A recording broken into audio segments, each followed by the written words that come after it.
¿Me escuchan? Sí, que se le escucha. Bueno, vamos a ver entonces una presentación sobre rodamientos y sobre esa presentación vamos a ir ahondando en donde yo creo que hay que ahondar o ustedes preguntan. Según el tipo de elemento rodante. Es decir, ustedes piensen que esta esfera, nosotros aquí le estamos aplicando una cierta carga, una cierta fuerza, y no toda la esfera va a estar soportando esa carga, ¿sí? Solamente es transmitida a través de un pequeño punto que se forma entre la superficie del elemento rodante y la superficie de rodadura. Si nosotros incrementamos esta capacidad de carga, entonces tendríamos un contacto, una elipse, ¿sí? Este punto se deforma y nos forma ahora una elipse. Pero hasta ahí nosotros no podemos meterle más carga porque entonces se achataría completamente esta bola, esta esfera, y perdería geometría. Entonces no podría transmitirse la carga tal cual. En cambio, los elementos de rodillos, al tener esta gran superficie de contacto, bajo el efecto de la carga, forman una línea de... A ver, lo que el profesor está queriendo decir es, cuando nosotros tenemos contacto de una esfera con un plano o con otra, una situación cóncava como esta, el contacto entre esfera y plano va a ser un punto que debido a la fuerza que se va a aplicar máximo va a ser un círculo pequeñito, ¿no? Ahora, en cambio aquí el área de contacto va a ser toda una línea entre un cilindro y un plano. ¿En cuál creen que va a soportar más carga? ¿En la esfera o en el cilindro? ¿Dónde hay mayor área de soporte? En el cilindro. El cilindro. Eso es lo que está queriendo decir. Contacto. Si nosotros metemos mayor carga a este rodillo, esta línea lo que va a hacer es que se va a engrosar, se va a hacer más gruesa. Resumiendo, los rodamientos de bolas transmiten las cargas de manera puntual. Ahora bien, ¿en cuál hay mayor rozamiento? ¿En la esfera o acá en el cilindro? ¿En cuál hay mayor rozamiento? En el cilindro. El cilindro. Entonces, a altas velocidades, ¿qué vas a preferir? ¿Esfera o cilindro? Cilindro. A altas velocidades, para altas cargas, ¿qué necesitas? ¿Esfera o cilindro? Cilindro. Para altas cargas, cilindro. Ahora, para altas velocidades, ¿tú sabes que a mayor velocidad la fuerza de fricción es mayor o no? Sí, ¿verdad? El coeficiente dinámico. ¿Crees? Entonces, para altas velocidades, ¿qué preferimos? ¿Rodillos o esfera? Esfera. Esfera. Porque hay menos rozamiento, ¿no? ¿Está? Bueno, eso va a querer Y los decir. rodamientos de rodillos transmiten las cargas de manera lineal. Y de ahí sale el tema más básico que todos conocemos, que es utilizar rodamientos de rodillos como rodamientos de carga por esta gran superficie y rodamientos de bolas como rodamientos para manejar altas velocidades. ¿Por qué? Porque simplemente no está sujeto a la mayor cantidad No, ¿por qué? Porque la fuerza de fricción acá es menor que acá. Superficie, solamente es un punto. Estos elementos rodantes, pues básicamente están divididos en dos: la esfera o la bola, a la cual no le podemos hacer nada, ¿sí? Si le cambiamos la geometría a la esfera, pues dejaría de serlo. Entonces ese es otro tipo de elementos. Y los rodillos sí que le podemos variar la geometría. Y al variar la geometría, nosotros le vamos a conferir la habilidad de soportar diferentes tipos de carga o diferentes tipos de movimientos o incluso desalineaciones. Por ejemplo, Rodamiento significa que puede rodar, ¿no? Tiene que rodar un elemento. Esta bola puede rodar en cualquier En cualquier punto de la esfera, ¿no? Puedes rodar sobre esto, sobre esto, sobre esto, sobre esto, sobre lo que sea puedes rodar. En cualquier punto de superficie puedes rodar, ¿estamos de acuerdo? Siempre. Es decir, si yo le pongo carga a este lado aquí, va a poder rodar sobre esto, ¿verdad? Si yo le pongo carga aquí, aquí va a poder rodar sobre esto, sobre esto, sobre esto.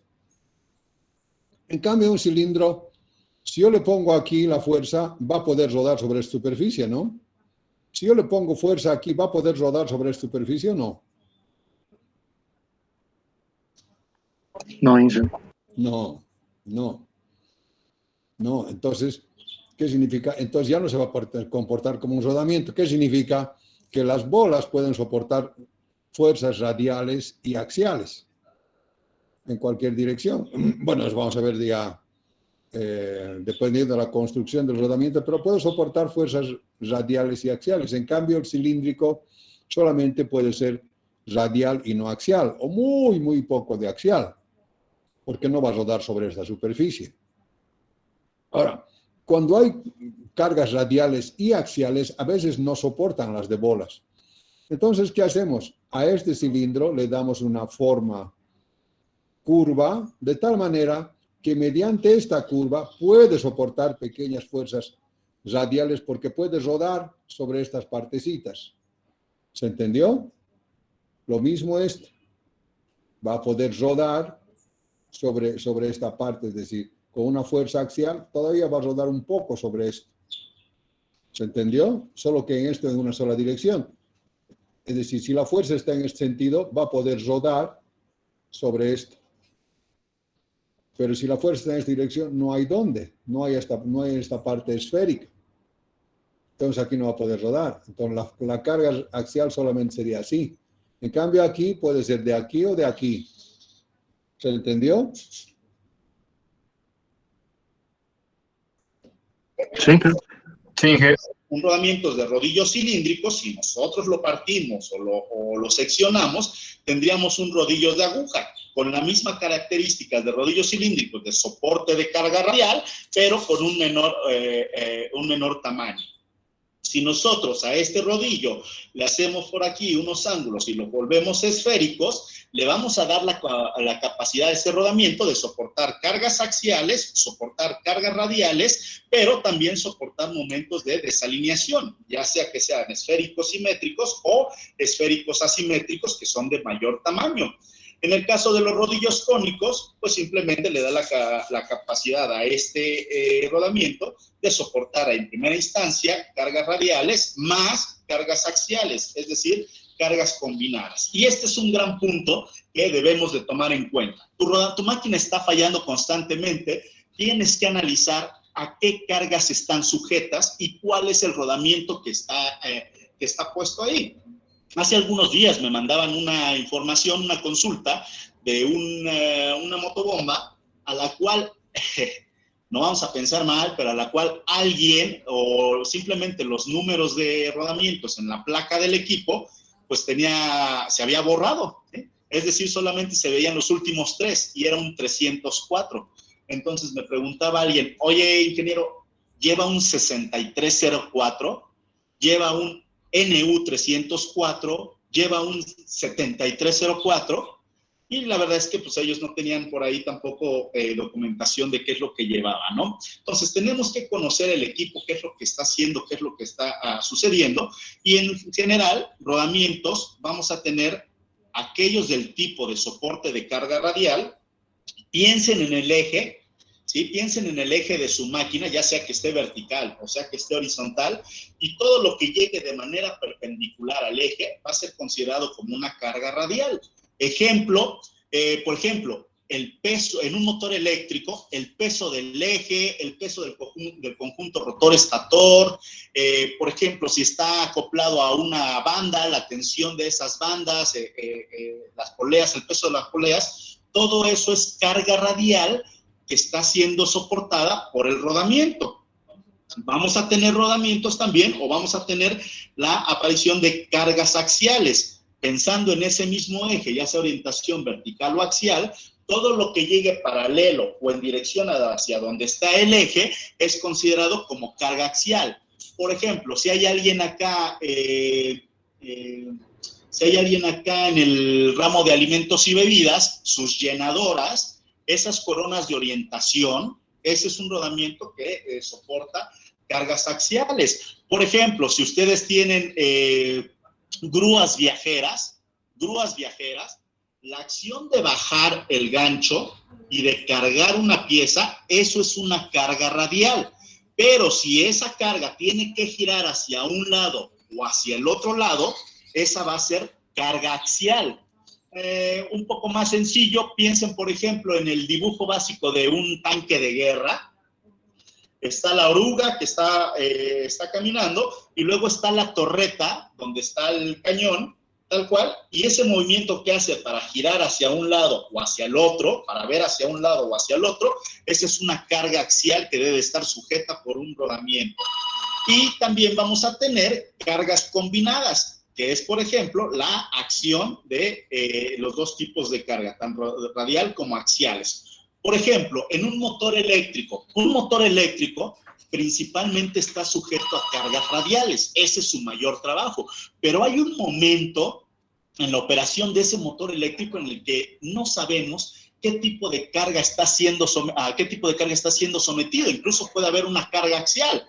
¿Cuándo es eso? En el arranque. Cuando está el motor eléctrico estático y que pasa a estar de manera dinámica, ese salto para encontrar su centro magnético, no sabemos exactamente cuál es la carga o en qué dirección se le está siendo aplicada y puede estar soportando cargas combinadas. Por ejemplo, en una bomba centrífuga, la carga dominante va a ser la axial, que básicamente es el trabajo, es impulsar un fluido de un punto A a un punto B, pero también va a estar sujeta a una carga radial, como puede ser el tamaño el peso del impulsor, el peso de todo el conjunto, de todo el eje, ¿correcto?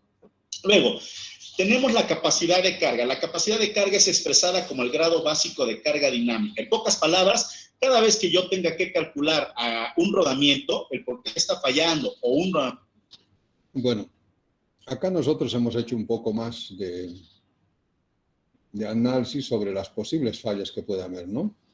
Primero tenemos la falla estática. ¿Qué es la falla estática?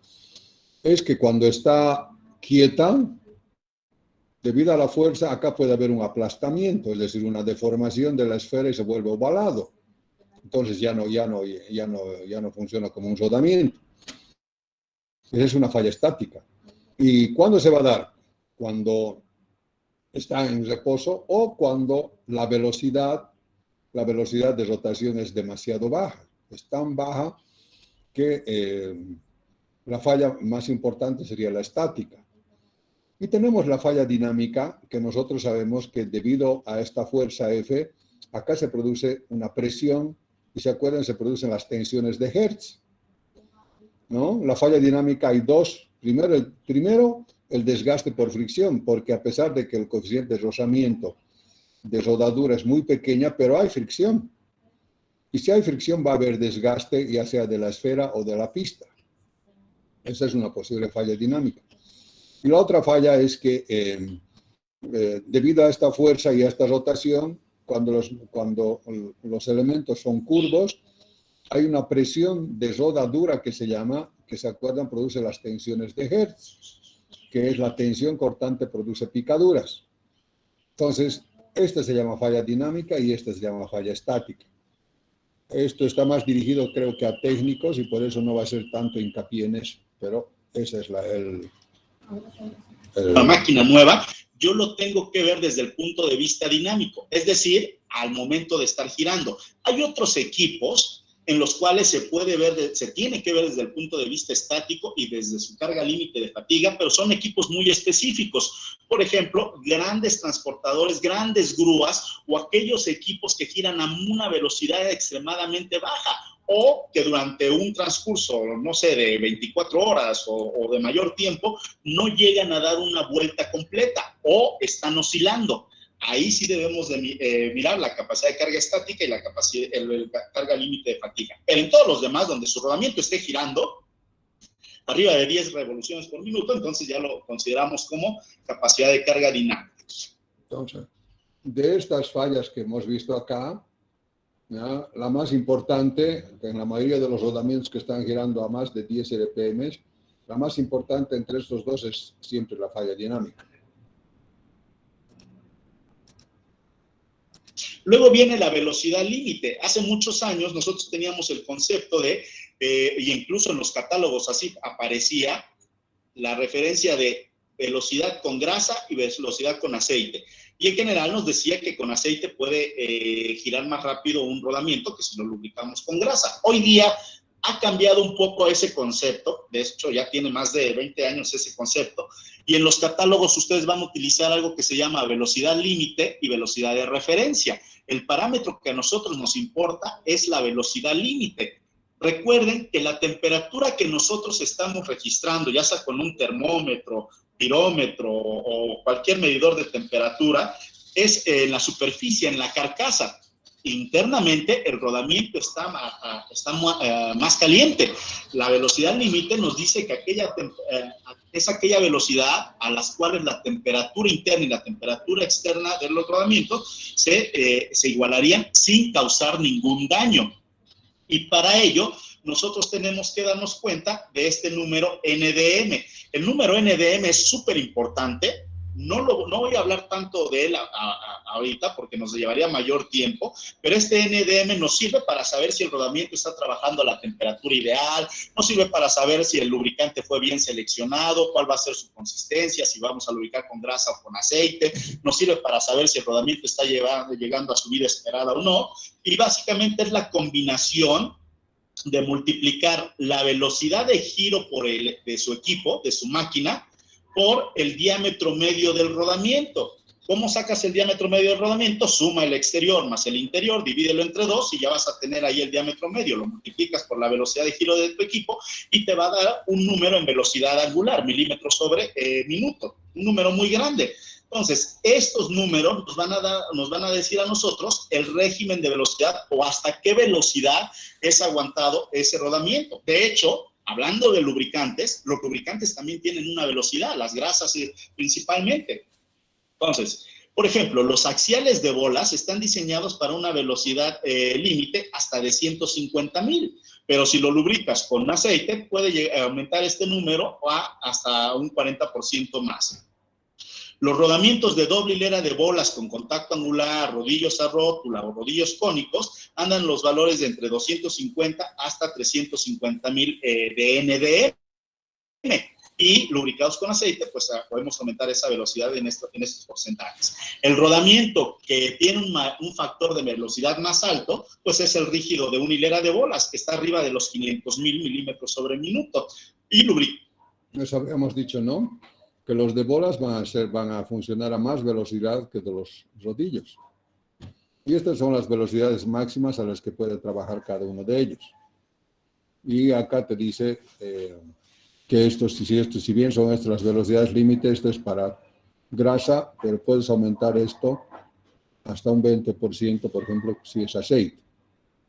De todas maneras, en los catálogos está diciendo, cuando seleccionamos el rodillo, ahí te dice cuánto es la velocidad máxima que puede soportar. Lubricado con aceite nos puede dar un régimen arriba de un 20%. Si se dan cuenta, todo esto tiene una consistencia. Rodamientos de bolas para velocidad, rodamientos de rodillos para carga y a una menor velocidad. Luego tenemos la temperatura. Siempre es una de las preguntas. ¿Cuál es la temperatura ideal de funcionamiento de un rodamiento? Bueno, de una manera muy básica y simple, lo podemos ver por esta tablita que nos dice rodamientos de baja temperatura están trabajando abajo de los 50 grados centígrados, temperatura media 50 a 100 grados centígrados, alta arriba de 100 grados centígrados y extremadamente alta arriba de 150 grados centígrados. Si nosotros no respetamos la temperatura de trabajo del rodamiento, pues va a afectar las propiedades del lubricante, pueden verse afectados los sellos, por ejemplo, sellos plásticos. Cada tipo de rodamiento viene para estos tipos de temperaturas, para estas situaciones. En general, la gran mayoría de los rodamientos vienen de 50 a 100, ¿no? Los rodamientos comerciales. Si tú quieres para mayor temperatura, Entonces tú tienes que seleccionar un rodamiento que evidentemente soporte más temperatura.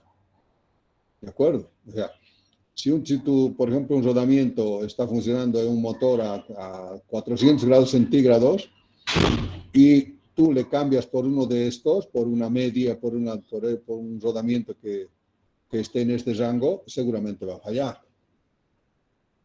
A temperaturas mayores de 80 grados centígrados, pues ya van a estar fallando. Las jaulas, por ejemplo, las jaulas de poliamida en combinación con aceites o grasas sintéticas no soportan altos rangos de temperaturas, empieza a fallar. No quiere decir que todos los rodamientos entonces tengan que trabajar en este rango, no. La gran mayoría de aplicaciones probablemente sí, y estoy seguro que en sus plantas tienen rodamientos a mayores temperaturas, por ejemplo, en máquinas papeleras, por ejemplo, en algunos procesos de minería, por ejemplo, en algunas transmisiones, en acerías, etcétera. Si yo quiero que mi rodamiento aguante o tenga la habilidad de soportar mayor temperatura, pues debe de ser una combinación entre la selección adecuada de materiales que va a montar ese rodamiento, el lubricante, las características del lubricante y los tratamientos térmicos. Básicamente, la estabilidad dimensional que se le dé a ese rodamiento. Luego viene el lubricante. Y la función del lubricante, la primaria, es separar las superficies de rodadura. Con ello vamos a eliminar el desgaste y vamos a reducir la fricción. Como función secundaria, vamos a proteger al rodamiento de la corrosión y de contaminantes, dependiendo también del tipo. Habíamos dicho, nosotros habíamos llegado a conocer 4 tipos de coeficientes de rozamiento: estático, dinámico y de rodadura y lubricante. De lubricación. Y hemos visto que el de lubricación es mucho más bajo, mucho más bajo que el de rodadura. Así que si nosotros logramos digamos, al rodamiento ponerle lubricante, vamos a disminuir aún más el rozamiento entre el elemento rodante y la pista. Y eso va a hacer que dure más. Algo que es bien interesante al momento de trabajar con lubricantes o de seleccionar el lubricante, olviden por un momento las características que luego nos quieren vender como punto de goteo, flamabilidad, características que en papel suenan extraordinarias. Lo primero que nosotros debemos de revisar sería la formación de la película lubricante. Esa película lubricante que nos va a hacer separar el elemento rodante de las superficies de rodadura, con lo cual se disminuye el desgaste, no se elimina, se disminuye el desgaste y se reduce la fricción. Hay diferentes tipos de lubricantes con los cuales se pueden generar diferentes tipos de películas lubricantes. Por ejemplo, por compuestos químicos. Piensa en tus reductores. Esto se hace a través de agentes de aceitosidad, de triclorfosfato, de los famosos ZDDP, ¿sí? De las combinaciones azufre-fósforo. Ello nos va a dar una película lubricante delgada. Y si lo piensas en tus reductores, tú no necesitas una película muy gruesa, son superficies muy grandes que están en contacto.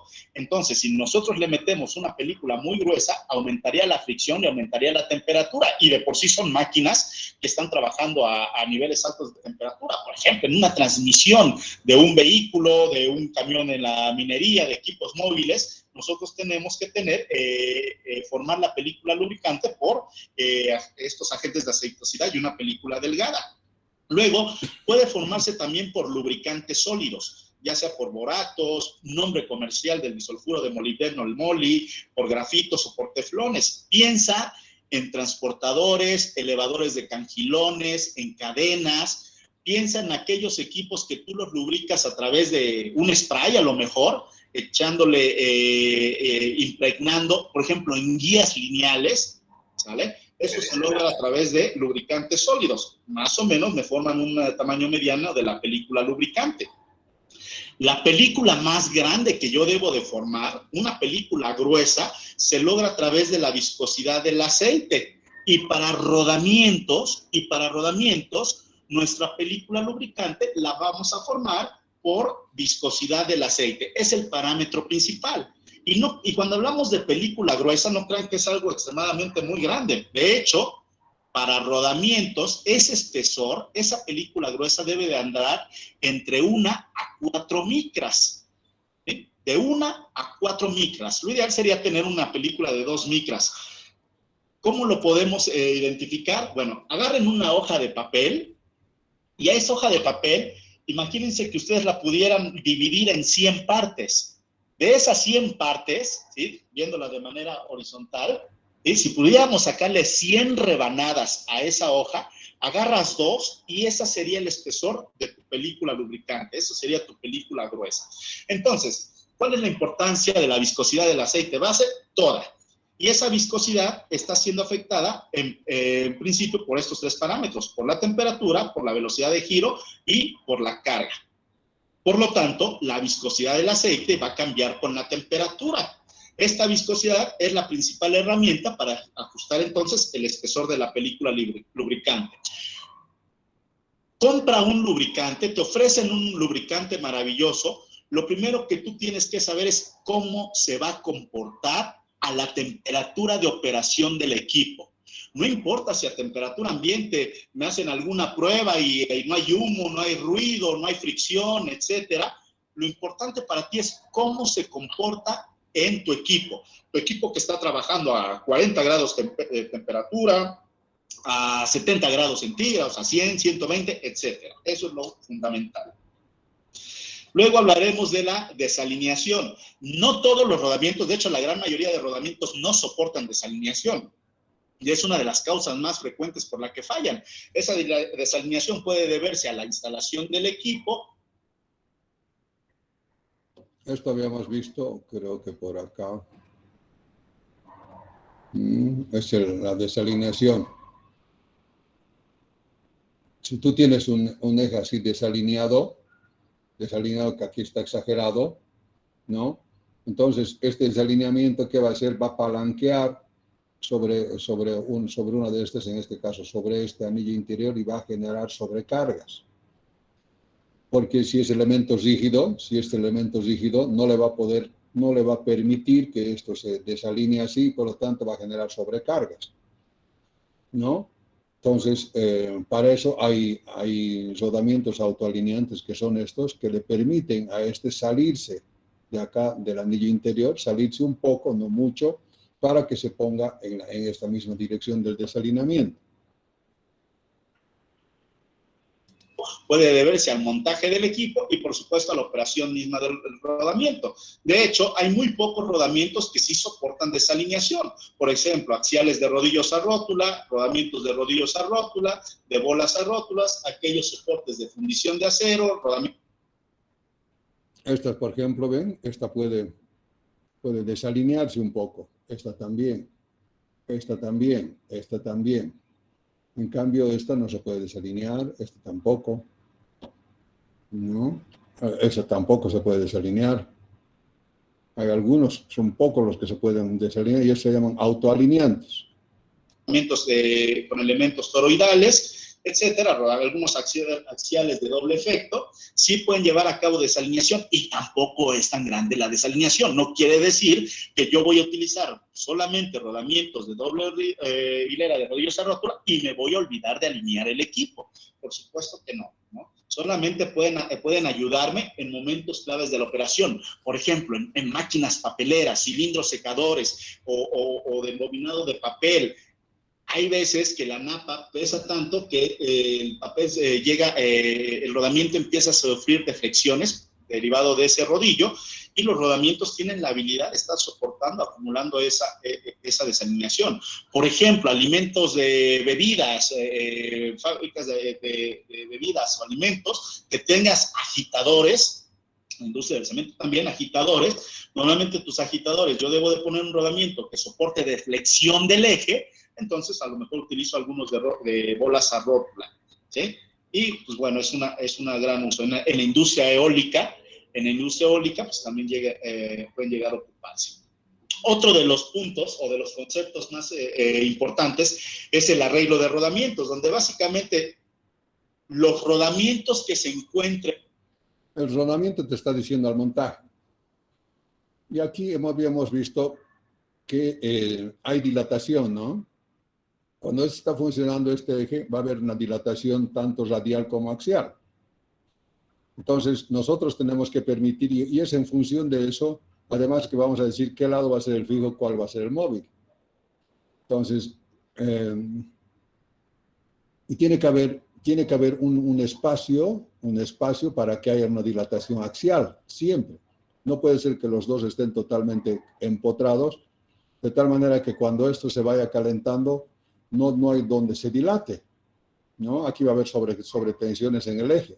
Entonces, tiene que haber un espacio para la dilatación axial y un espacio para la dilatación radial, que eso viene a través del ajuste entre eje y rodamiento y carcasa, ¿no?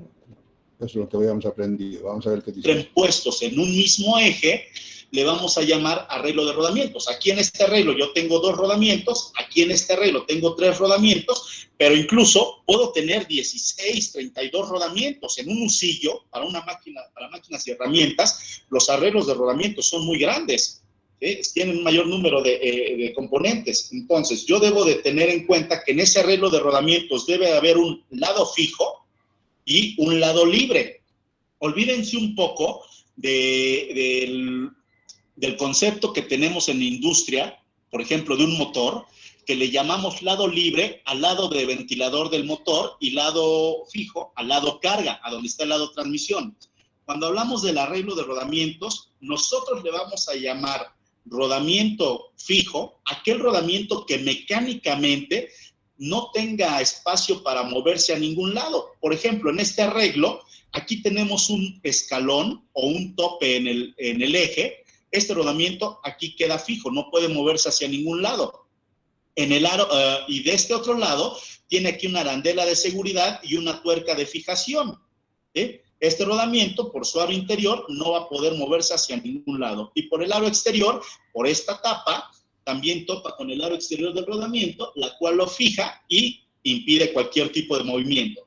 Entonces, ese va a ser mi lado fijo. Del otro lado, yo tendría que tener un lado libre. Este metal, cuando empiece a calentarse, cuando empiece a girar, se va a calentar. Y por las propiedades físicas del material, va a tender a dilatarse. Se va a dilatar térmicamente. Es decir, se va a elongar, va a crecer axialmente. Por lo tanto, aquí debe de haber un espacio para que este rodamiento pueda moverse junto con el eje.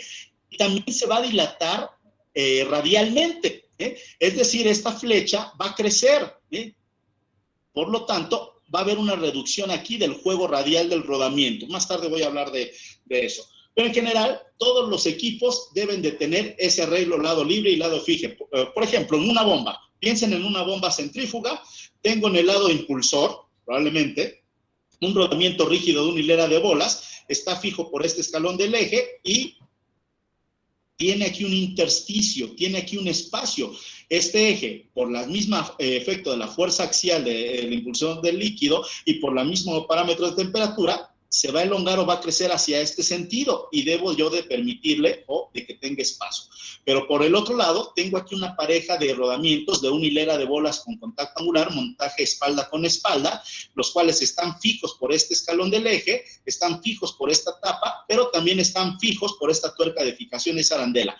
Yo no quiero que esta pareja de rodamientos se separe, que haya algún juego, porque entonces me destrozaría la bomba. Estos deben de estar totalmente fijos, totalmente apareados. ¿Se entendió? Sí, ¿Sí? ¿Continuamos? sí, Sí, Las funciones de la jaula es prevenir los contactos inmediatos entre los elementos rodantes, guiar los elementos rodantes, proveer espacios para el lubricante y la retención de los mismos elementos. Materiales, pues en general va a haber 3 tipos, que es la jaula plástica. Estas son las jaulas donde aquí van los elementos rodantes, ¿no? Acá. Eso es para que no se junten entre ellos, para que no rocen entre ellos. Entonces, aquí estos son separadores, digamos. Ahí hay diferentes jaulas que nos va, de diferentes materiales que nos va a indicar el profesor. Jaulas de poliamida, también ahí podemos meter algunas resinas fenólicas, ¿sí? vamos a tener las jaulas de material de acero y las jaulas de bronce, que cada vez son menos y son sustituidas por las de latón maquinado. El hecho de nosotros tener una jaula mecanizada de metal nos indica que es un rodamiento que va a estar sujeto a vibraciones, cargas de impacto, cargas de choque. Y el hecho de tener una jaula plástica nos indica que va a ser un rodamiento que va a estar sujeto en general a velocidades. También cuando hablamos de la jaula, por ahí hay algunos parámetros y seguramente lo han leído alguna vez en la descripción. A ver, en cuanto a resistencia a tensiones, ¿cuál resiste más? ¿El acero o la poliamida? El acero, Inge. El acero. Entonces, si tú tienes cargas de choque importantes, si cargas de impacto importantes, tienes alta carga, ¿qué vas a utilizar? ¿De poliamida o de acero? Acero. Y si tienes bajas cargas y altas velocidades, De poliamida. eso. Donde dice, esta es una jaula guiada por el aro exterior, jaula guiada por el aro interior o jaula guiada o centrada en los elementos rodantes. Se aplica el concepto. En general, una jaula que está centrada o guiada por los elementos rodantes es aquel equipo que va a estar trabajando a velocidades altas, por ejemplo, usillos o rodamientos de precisión, de super precisión. Rodamientos cuya jaula está guiada por el aro exterior o por el aro interior, en general son aquellos que van a estar sujetos a cargas de impacto, cargas de choque, vibraciones, etc. Sí, los rodamientos deben de ser muy precisos y bueno, la precisión más fea, más barata, más chafa, por decirlo así, que pueden encontrar, es la precisión estándar y que es normal en muchos rodamientos y que va de la 0 a menos 15 micras en cualquiera de sus dimensiones.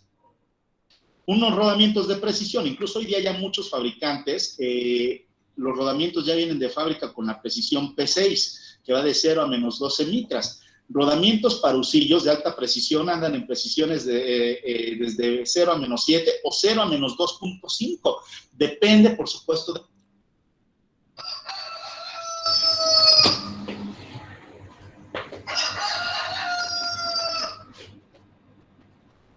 Amor.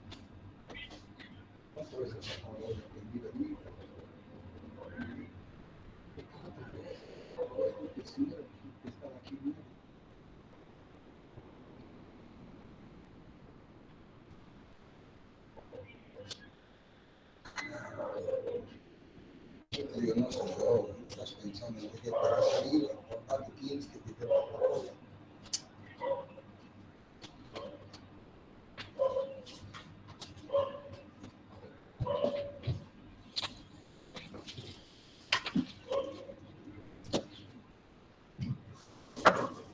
El grado de precisión tiene que ver con las holguras que se fabrican en estos rodamientos, ¿no? Las holguras que existen entre el anillo interior, el elemento rodante y el anillo exterior. Hay de precisión muy baja y hasta precisión muy alta. Entonces, naturalmente, eso va a depender, es decir, el uso que le tienes que dar tiene que depender también de la precisión que va a tener la máquina. Por ejemplo, en una rectificadora, nosotros tenemos que sacar micras, ¿no? Tenemos que sacar micras, de tal manera que si nosotros le decimos al usillo que recorra, no sé, tantas micras, evidentemente tiene que recorrer tantas micras.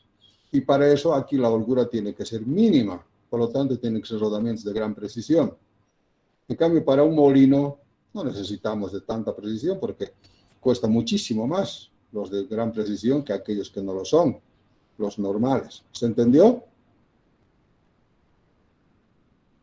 Sí, Inge. No quiere decir que si tú tienes un motor eléctrico que está girando o que está impulsando a una bomba de agua caliente para una caldera de una turbina, le vayas a poner rodamientos de alta precisión para que funcione mejor. No, no quiere decir eso. Los rodamientos, mientras más precisos sean, los componentes donde van a estar impuestos o sus componentes adyacentes también deben de tener esa precisión.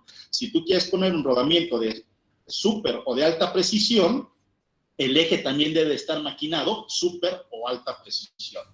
Luego tenemos el juego radial interno, basado por la norma ISO 5753, en su apartado número 1, y nos dice que el juego radial interno es la distancia que hay entre el elemento rodante y uno de sus caminos de rodadura. Ese hueco, ese espacio, nosotros lo conocemos como juego radial interno. Imagínense que aquí este eje va a empezar a crecer cuando esté trabajando, va a empezar a crecer por efecto de temperatura, se va a dilatar. Entonces, este juego radial va a ir disminuyendo. De ahí que nosotros tenemos que seleccionar de manera adecuada el equipo. Pregunta siempre que hacen en los cursos: ¿los motores eléctricos o rodamientos para temperatura de estándar juego C3? No. Tenemos que averiguar, tenemos que indagar diferentes parámetros: velocidad de giro, el diseño y tipo de los materiales, por supuesto la temperatura, el tipo de lubricante, para nosotros seleccionar cuál va a ser el juego radial adecuado del rodamiento. Si pudiéramos acotar o hacer un resumen muy básico, diríamos que altas velocidades, juegos pequeños. Altas velocidades, juegos pequeños, C1, C2. Y para soportar vibraciones, para soportar cargas de impacto, cargas de choque e incluso altas temperaturas, juegos mayores, C4, C5.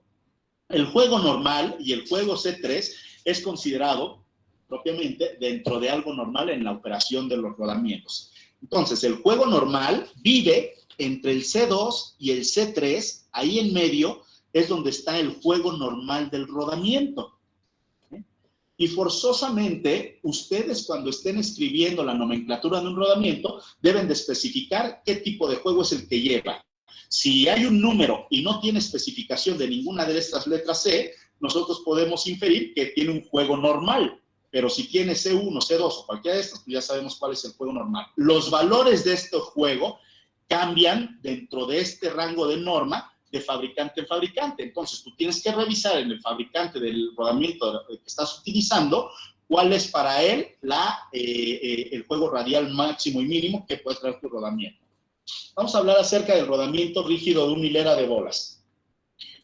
¿Se entendió hasta acá? Sí, No hay preguntas. Si hay preguntas, me dice. El más común, es el más normal, pero no por ello es más, a veces hasta es el de menor precio, pero no por ello quiere decir que sea un mal rodamiento. De hecho, es un muy buen rodamiento, es el rodamiento de batalla. Es un rodamiento que acepta cargas radiales principalmente. Yo lo necesito ahí para soporte de carga radial, aunque también puede aceptar cargas axiales, alrededor de un 25% de su capacidad total de carga radial. Puede venir sellados, ¿sí? Puede venir con obturaciones de plástico, obturaciones metálicas. Les recuerda algo las zetas o las dos zetas. Puede venir con ranuras de fijación y no acepta desalineación, no acepta absolutamente nada de desalineación. Este rodamiento, por lo que falla, es al momento de montarlo o que esté desalineado. Luego vienen los rodamientos de una hilera de bolas con contacto angular. Si se dan cuenta, este rodamiento, muy buen rodamiento, es el rodamiento de batalla. Este rodamiento de bolas,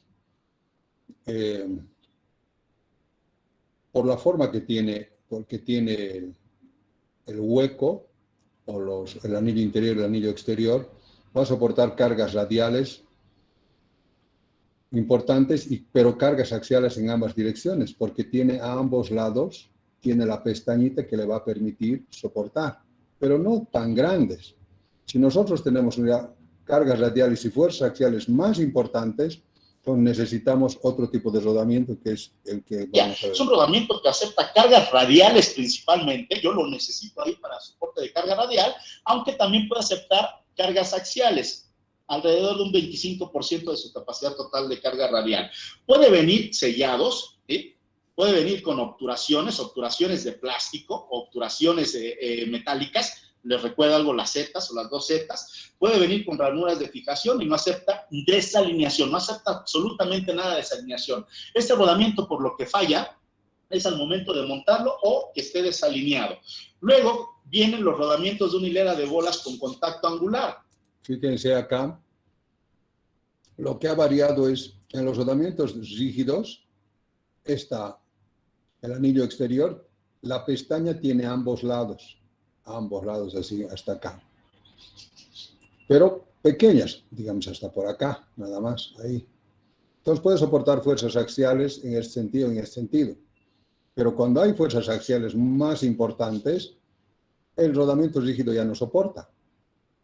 Y ahí entran los de contacto angular, porque soportan más carga axial, pero en una sola dirección. Si por aquí está el eje, empuja el anillo interior, este empuja la esfera y aquí tiene, acá esta pestaña no le deja salirse, por lo tanto soporta carga axial en ese sentido.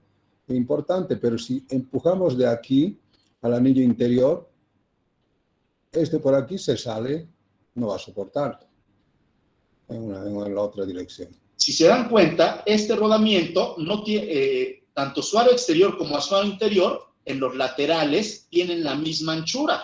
Por lo tanto, el ángulo de contacto es a 0 grados. La capacidad de carga viene al centro del rodamiento, el ángulo de contacto. Pero también tenemos rodamiento de una hilera de bolas de contacto angular. Como a la esfera yo no le puedo variar su geometría, no la puedo cambiar la forma, dejaría de ser la esfera, sí le puedo cambiar la geometría a los aros del rodamiento. Y si se dan cuenta aquí por el aro exterior, este lateral es angosto y del otro lado, en el mismo aro exterior, es ancho. Por el aro interior, algunos diseños es lo mismo, algunos diseños miden lo mismo, pero por el aro interior, este de al lado es angosto y este lado es ancho. Ahora bien, de manera ya práctica, para dar la nomenclatura, nosotros siempre nos vamos a fijar por el aro exterior del rodamiento y a la parte más angosta le vamos a llamar cara y a la parte más ancha le vamos a llamar espalda. Se entendió, ¿no? Que este solamente puede soportar cargas axiales en este sentido. En los otros puede soportar cargas radiales en ambos sentidos, pero muy pocas. ¿Por qué? Porque esta es su área acá, es hasta aquí, nomás este su anillo viene hasta ahí y este también hasta ahí. Entonces soporta, no es como dice el profesor que no soporta cargas axiales, los rodamientos líquidos soporta, y en ambos sentidos, pero pequeñas cargas. Cuando ya tenemos cargas más importantes axiales, pero siempre que la fuerza sigue siendo rodamiento radial, porque la fuerza radial sigue siendo mayor que la axial, ¿no? Y en ese caso, entonces, utilizamos estos angulares, de contacto angular, que soportan más carga axial en una sola dirección. También soportan cargas radiales, igual que las otras. Y se le llama espalda, donde tiene mayor patita, donde tiene la patita, a esta espalda se llama la cara. Eso es al momento de montaje, nos sirve de mucho. ¿De qué nos sirve esto? Nos sirve de que estos rodamientos los podemos montar en diferentes arreglos. Por ejemplo, podemos tener un rodamiento simple. En algunos motores eléctricos que están de manera vertical, utilizan ese tipo de rodamiento. Por ejemplo, un solo rodamiento, un solo autoalineante, soportaría solamente la carga acá, ¿no? En este sentido. Si colocamos así, espalda con cara, es decir, ambas patitas al mismo lado, entonces estos son dos rodamientos de contacto angular y va a soportar más carga que esta, pero en esa dirección. Ahora, si yo hago espalda con espalda, va a soportar carga axial igual que esta, pero este no va a soportar. Y en el otro lado va a soportar este y este no va a soportar. Es decir, este va a soportar cargas axiales en ambas direcciones, al igual, con intensidad igual que este, ¿no? Y este es igual que este, ¿no? Puede ser espalda con espalda o barriga con barriga. En ambas es lo mismo, es para que soporten cargas axiales en ambas direcciones. Nunca he entendido cuál es más conveniente, o esta o esta. Dicen que por efectos de lubricación es mejor que sea esta, y por efectos de carga que es mejor esta. Nunca he entendido por qué. Rodamientos. Por ejemplo, los podemos utilizar en arreglo tándem, es decir, vean, estos dos rodamientos están mirando hacia el mismo lado. se duplica su capacidad de carga radial y soportan cargas axiales en un solo sentido, que este es otro de las características más importantes del rodamiento, el soporte de carga axial. Yo a este rodamiento le puedo imprimir carga axial en este sentido, es soportada por el aro interior, ¿sí? por esta parte ancha, sube en un ángulo de 40 grados para después ser transmitida. Pero si yo le aplico la carga axial en este sentido y entra por esta parte angosta, no tiene cómo detenerse, no tiene cómo soportar y estaría desarmando básicamente el rodamiento. En un arreglo en tándem, pues entonces ya quedamos que ambos miran hacia el mismo sentido y soportan carga axial en un solo lado. Después tenemos los arreglos espalda con espalda y cara con cara. Ambos soportan tienen la habilidad de soportar carga radial y ambos tienen la habilidad de soportar cargas axiales en ambos sentidos. Solamente que uno lo hace con mayor rigidez que el otro. Por ejemplo, el rodamiento espalda con espalda o cara con cara, espalda con espalda o arreglo en O, que también se le llama, si nosotros pudiéramos graficar las líneas de carga, todo esto que está en medio, alguien con mucha imaginación pensó que era una O y por eso le llamó arreglo en O, pero en general le podemos llamar arreglo espalda con espalda o back to back. Soporta cargas radiales, ¿sí? Ambos rodamientos, gran capacidad de carga radial y cargas axiales en ambos sentidos. Viene una carga axial en este sentido, topa con el aro, con esta parte ancha del rodamiento, sube hacia 40 grados y se transmite. Viene una carga axial en este sentido, topa con este primer rodamiento, sube en ese ángulo y se transmite. En el arreglo cara con cara, al dibujar las líneas de contacto, las líneas de carga nos da una X, por eso también se llama arreglo en X, arreglo cara con cara o arreglo face to face, buena capacidad de carga radial, pero todos los esfuerzos que se generan al estar realizando el trabajo son concentrados dentro del rodamiento. No le brinda mayor rigidez, no le da tanta rigidez como puede ser el arreglo en O, que todos los esfuerzos van hacia el eje, hacia afuera del rodamiento. En pocas palabras, no es una regla como tal, no lo tomen como una regla como tal, pero en la gran mayoría de casos, equipos que están en orientación horizontal, lo normal es que lleven un arreglo en O, espalda con espalda, para darle mayor rigidez, en bombas principalmente.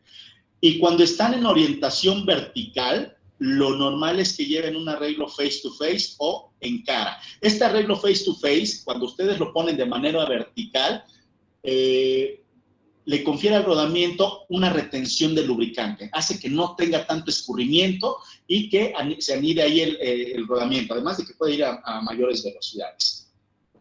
Por ejemplo, vean, acá tenemos un despiece. Esto seguramente tenemos acá un rodamiento, vean, transmisión por poleas, tenemos un rodamiento NU de una hilera de rodillos cilíndricos, esto crece hacia este lado, y acá donde tenemos, no sé, un álave, un ventilador o un impulsor, tenemos acá un montaje, una pareja de rodamientos espalda con espalda. ¿Por qué luego sucede al utilizar estos rodamientos que dicen los técnicos o los que están en piso, los que están montando? No sé qué pasó, seguramente fue porque me trajeron ahora de una marca X, cuando normalmente utilizamos la marca Y. El caso es que cuando instalamos el rodamiento, el equipo empezó a vibrar demasiado. Vino la persona de vibración y no me lo liberó. Bueno, seguramente llevaba un arreglo espalda con espalda y le pusieron un arreglo cara con cara. ¿Qué pasa en otras situaciones? Que dicen, no sé qué sucedió, pero el equipo lo prendimos y a menos de 5 minutos se desgranó totalmente el rodamiento. Bueno, pues seguramente a lo mejor lo pusimos espalda en un arreglo tándem, ambos rodamientos mirando hacia el sentido, hacia el lado donde no soportaba la carga axial, y por eso es que sucedió. No sé qué pasó, que instalamos el rodamiento, lo armamos, empezó a trabajar, pero de pronto cuando se paró el equipo, porque la bomba llegó a su nivel o por cualquier otra razón, el equipo empezó a vibrar, la flecha empezó a bailar, el eje empezó a vibrar, se desbalanceó o se desgranó. Seguramente pusimos el arreglo en tándem, viendo hacia el lado donde sí soportaba la carga axial, pero al momento de que se cambió la dirección de la carga, pues entonces ya no la soportó y provocó ese daño. Respondiendo a la pregunta, es sumamente importante que ustedes se fijen a través de la designación del rodamiento o del plano de armado del equipo, cuál es el arreglo que debe de llevar. ¿Sí? Luego tenemos, llegó a su nivel o por... Bueno, en lo que es importante es saber acá qué tipo de fuerzas va a haber. Fuerzas radiales va a haber. Fuerzas axiales sí va a haber. Pero estas fuerzas axiales van a ser alternativas o van a ser en una sola dirección. Si van a ser en una sola dirección, entonces hay que montar espalda con barriga, ¿no? Como hemos visto al anterior. De tal manera que los dos soporten esa fuerza axial. Ahora, si las fuerzas axiales van a ser alternativas, entonces deben ser como esta, ya sea barriga con barriga o espalda con espalda. Entonces hay que analizar la variabilidad de las fuerzas axiales. Cualquier otra razón, el equipo empezó a vibrar, la flecha empezó a bailar, el eje empezó a vibrar, se desbalanceó o se desgranó. Seguramente pusimos el arreglo en tándem, viendo hacia el lado donde sí soportaba la carga axial, pero al momento de que se cambió la dirección de la carga, pues entonces ya no la soportó y provocó ese daño. Respondiendo a la pregunta, es sumamente importante que ustedes se fijen a través de la designación del rodamiento o del plano de armado del equipo, cuál es el arreglo que debe de llevar. ¿Sí?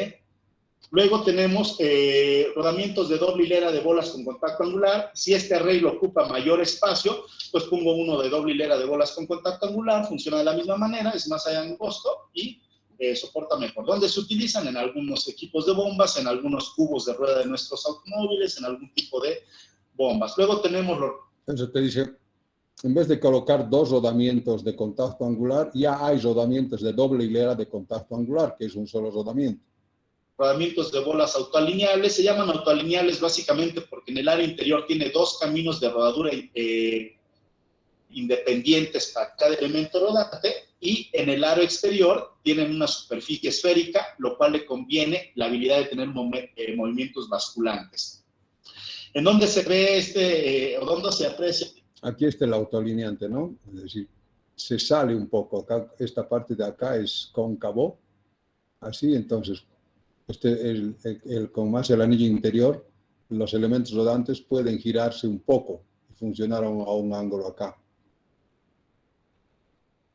Al tener esos movimientos basculantes, ese soporte de desalineación, cuando tenemos ejes flexionados, cuando tenemos alojamientos deformados, cuando hay ejes desalineados, cuando hay alojamientos desalineados. No quiere decir que esto, yo puedo tener ejes desalineados o alojamientos deformados y utilizar estos tipos de herramientas. No. Simplemente me va a absorber algún tipo de desalineación por esas deficiencias. Por ejemplo, un alojamiento deformado, normalmente piensen ustedes en soportes bipartidos, en housings bipartidos, en chumacetas del tipo SNL, que lleva aquí unos tornillos de fijación en la tapa. Si tú no sabes cuál es el torque que le apriete de esos tornillos, probablemente estés flexionando o estés deformando el rodamiento. Luego tenemos rodamientos de una hilera de rodillos. El principal va a ser el del tipo NU. La principal característica de los rodamientos de rodillos cilíndricos de una hilera es que son desarmables. Por un lado tienes un conjunto que es el aro exterior con su jaula y su aro exterior con jaula y su elemento rodante, y por el otro lado tienes un casquillo, ¿sí? Solamente el casquillo que es el aro interior, que es, digamos, el tipo o el... Bueno, estos rodamientos de rodillos, los rodamientos de rodillos rígidos, solamente carga radial, ¿no? Axial no. Pero hay algunos, como los NJ, que soportan un poquito de la fuerza axial en este sentido, pero su rendimiento es muy bajo. ¿No? Su rendimiento es muy bajo. O sea, bueno, la carga en realidad está mal. La carga debía ser acá en el anillo interior, en este sentido. Cuando funciona en este sentido, esta carga debería estar acá, porque no, la transmisión se hace por el eje, para acá. Entonces este choca con esto y no se sale. En cambio, si funciona acá, este se sale. Pero fíjense que, ¿por qué puede soportar un poco más de carga axial?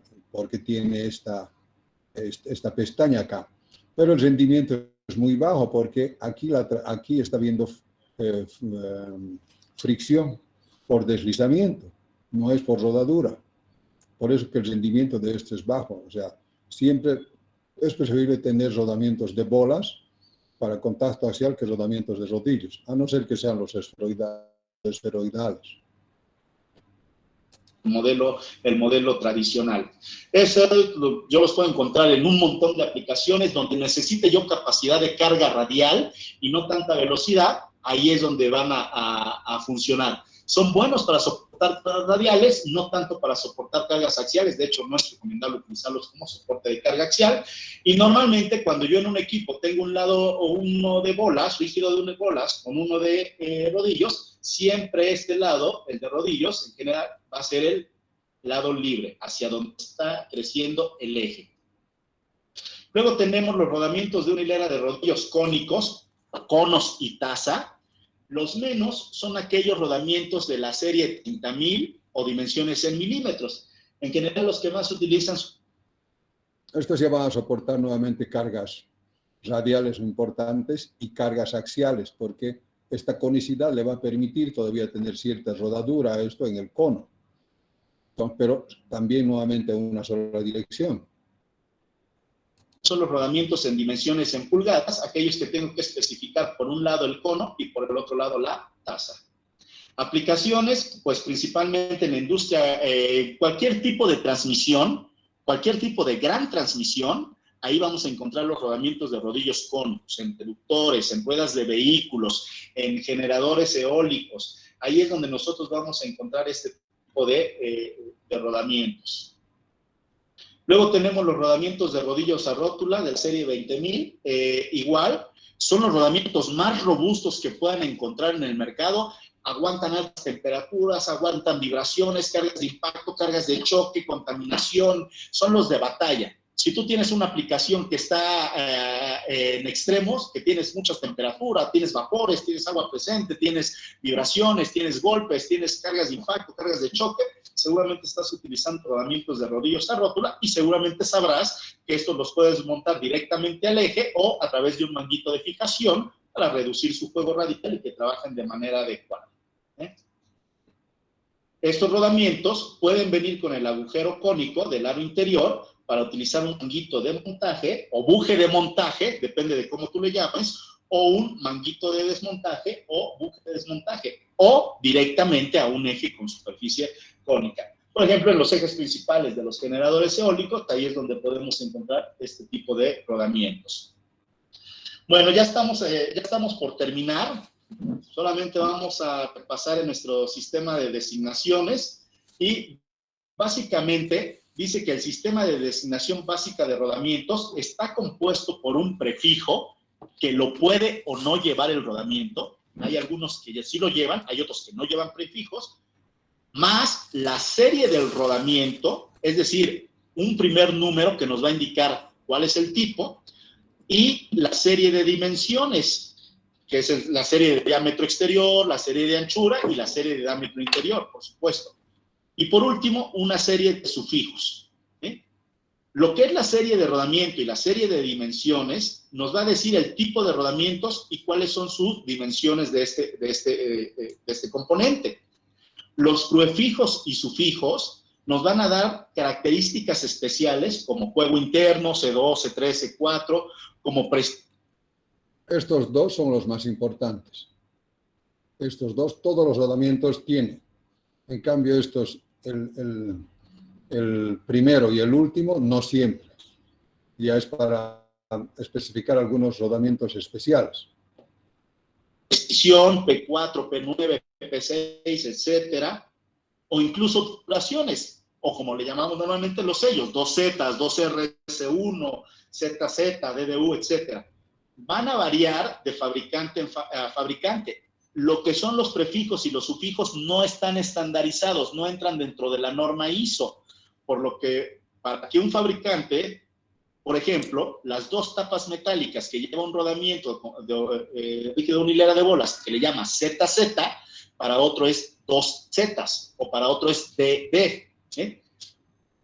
Y el significado puede ser distinto según la familia del rodamiento. Es decir, de un mismo fabricante, no necesariamente si yo veo un rodamiento que dice TN9, en todo se refiere como jaula de poliamida, porque para otro puede ser, para otro tipo de rodamientos de ese mismo fabricante, la jaula de poliamida, en lugar de ser TN9, es la letra P de Pedro. Entonces, ahí sí es un poco confuso. Yo les recomiendo que siempre que traten de ver los prefijos y sufijos se dirijan directamente al rodamiento. Luego tenemos identificación del rodamiento. Está compuesto por 5 números en general, 5 números. Déjenme revisar acá. Ya estamos terminando. Ahorita contesto esas preguntas. Está compuesto por 5 cifras. La primera cifra del rodamiento, es decir, tú con tan solo ver el primer número del rodamiento, dimensiones en milímetros, norma ISO, debes de ser capaz de identificar qué tipo de rodamiento es. Y ahí sí, siempre me gusta ser muy incisivo. Por favor, llámenle el rodamiento por su nombre. Olvidemos un poco ya los valeros, olvidemos un poco ya rodamientos de bolas, llamémosle por su nombre, ¿no? De pronto me llegan consultas al WhatsApp donde me dicen, oye, Inge, tengo problemas con un rodamiento. Bueno, ¿qué tipo de rodamiento? Y me contestan, no, pues de bolas. Y yo les respondo, ¿qué tipo de bolas? Y luego hasta como que se molestan porque me dicen, pues, ¿cómo qué tipo de bolas? ¿Redondas, de acero? No, o sea, si tienes un rodamiento de doble hilera de bolas con contacto angular, un rodamiento rígido de una hilera de bolas, un rodamiento de doble hilera de bolas a rótula, un rodamiento de doble hilera de bolas con contacto angular, llámalo como tal, por favor. Ya que eso también nos va a dar a conocer las características que tiene ese rodamiento.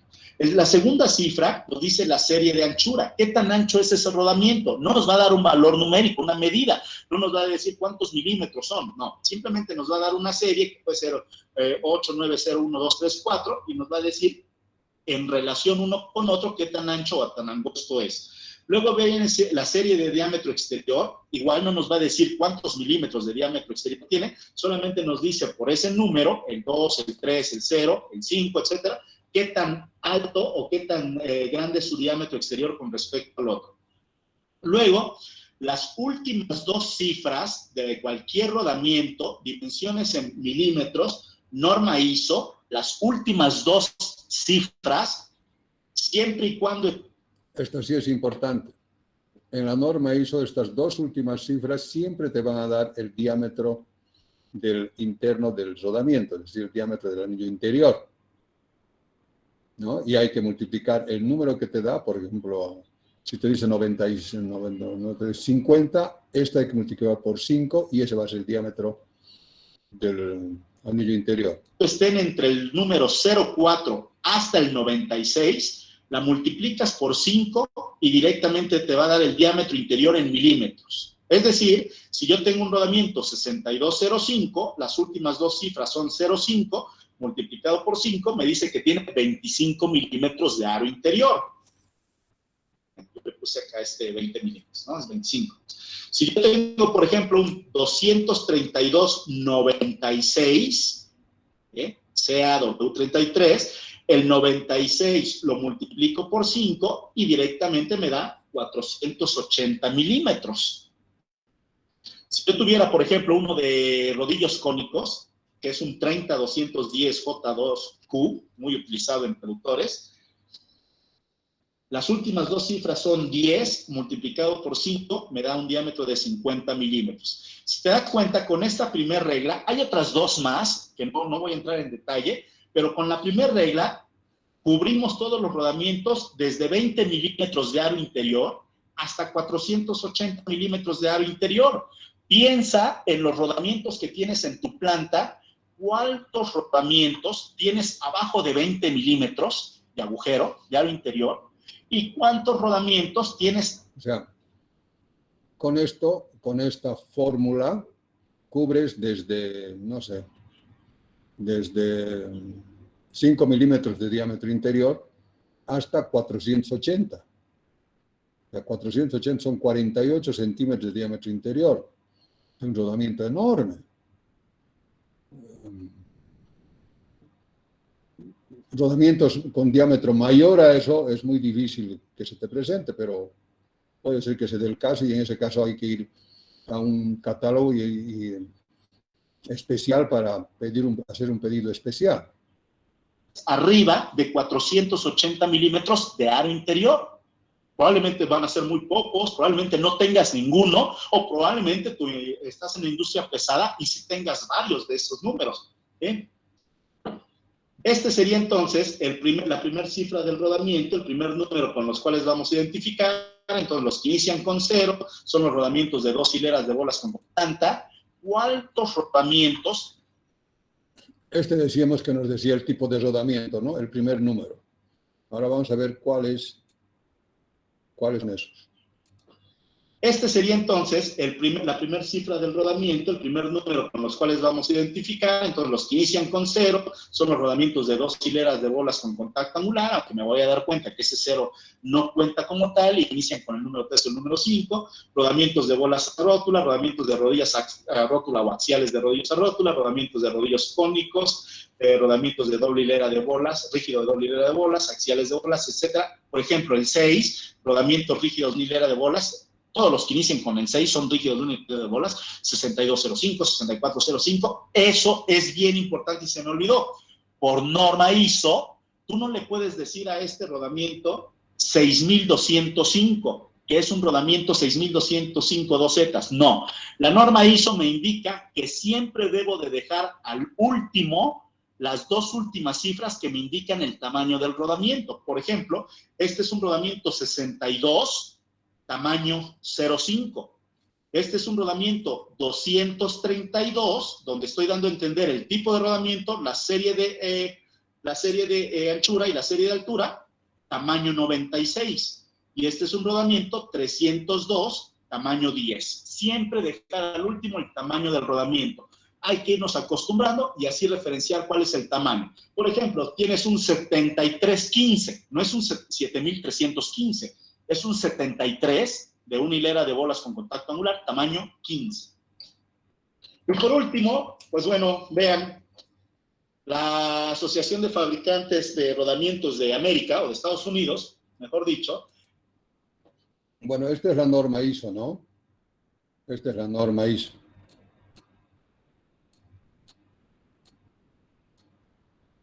Esta es la norma ISO. Pero hay muchos fabricantes todavía, especialmente los ingleses y los americanos, que tienen su propia nomenclatura.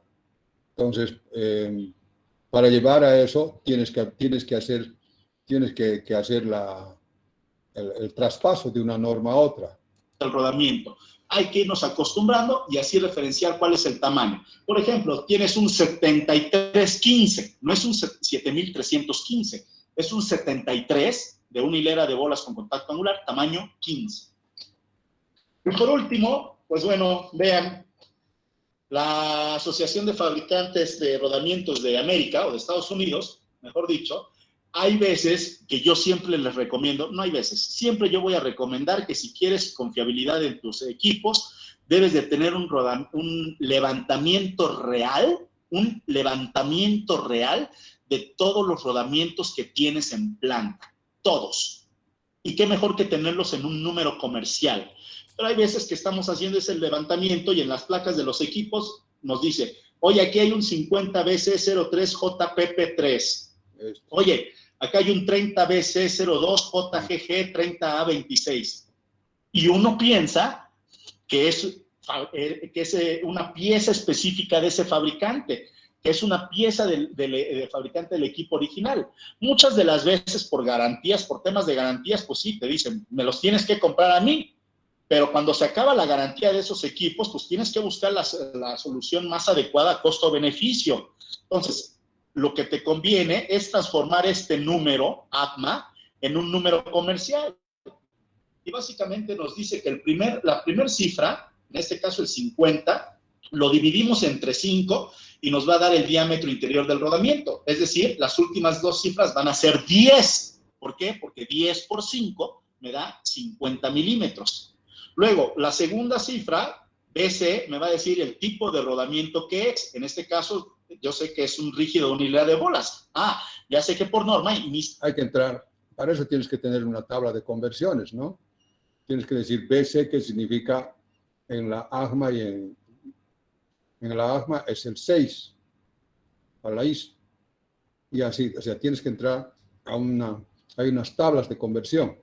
Dicen con el número 6, son de la serie 6000. Entonces ya tengo el que es de la serie 6000 y ya tengo el tamaño. Me falta la relación diámetro, anchura con diámetro exterior. En este caso el 03 me indica que es para servicio medio y lleva el 3. Entonces es un 6310.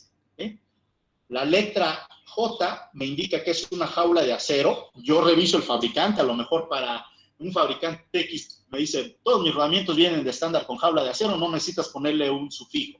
Para el otro fabricante dice, sí, mi rodamiento puede venir con jaula de acero, jaula de poliamida. Si necesitas de acero, pone la letra, no sé, S o la letra J. Yo tengo que revisar en cada fabricante. Luego viene la letra P. La letra P me dice que es para obturaciones metálicas. Si trae 2 letras P, es decir, PP, quiere decir que trae 2 obturaciones metálicas, ZZ o 2Z. Y el número 3 me dice que es un juego radial interno mayor que el normal, un C3. Es decir, yo cuando hice ya esta conversión, me doy cuenta que es un 6310-2Z, diagonal C3. Y les voy a pedir que hagan algún ejercicio de este tipo en sus plantas. Si ustedes cojan el teléfono y háblenle a su distribuidor de rodamientos y de pronto dile, oye, cotízame por favor 2 piezas del 50BC03JPP3 y esperen a que les den el precio. Y a la semana o al día siguiente que hable alguien más a ustedes mismos y dile, oye, cotízame 2 piezas del 6310-2ZC3. Háganlo y después me cuentan cómo les fue.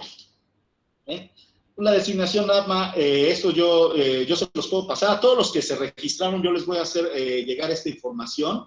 Ahí es donde vienen cada uno de las posiciones de esos números. Aquí está esta es la tabla de conversión de la AGMA a lo que significan.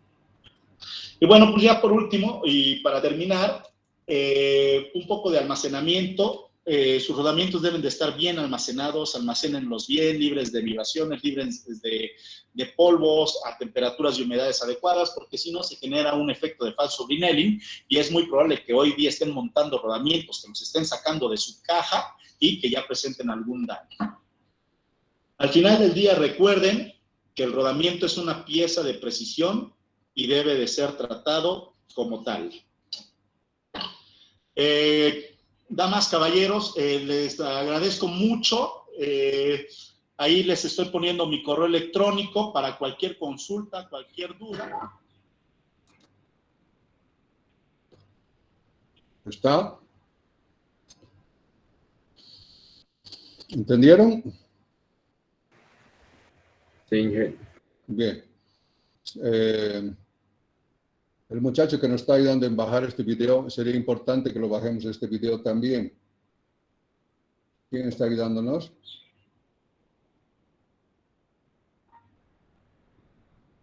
¿Alguien está ayudando acá? No.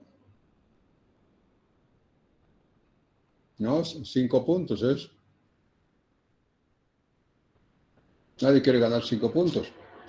Yo puedo bajar, Inge, si me gusta. Bueno, bájalo entonces y lo subes al Classroom, ¿ya? Porque tengo miedo de que del YouTube lo puedan sacar y es un lindo video. Bien, ahí quedamos. Chau, chau, chau. Nos vemos, Inge. Chau, chau. Hasta luego, Inge. Luego dije.